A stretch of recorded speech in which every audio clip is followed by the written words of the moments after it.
Sino sa inyo nakaka-relate ng pag may problema kayo, gusto nyo magkapakpak? Gusto nyo maging hotdog na lang kayo? So wag mong takbuhan ang mga bagay na pinaparanas ng Panginoon sa iyong buhay. Overwhelmed ako ng pagsubok.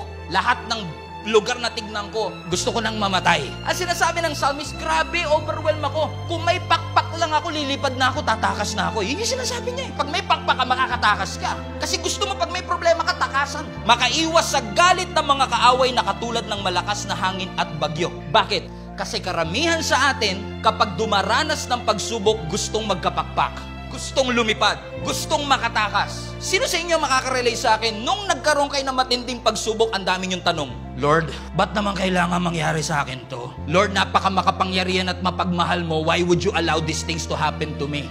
Lord, what did I do to deserve this? I need an explanation. I need your explanation, God. Ang dami nating tanong, bakit ito nangyari? Ba't inalaw ng Panginoon? Pero walang nagtatanong, anong matututunan ko dito sa pagsubok na ito? Kasi gusto mo tumakas eh. Ayaw mo matuto.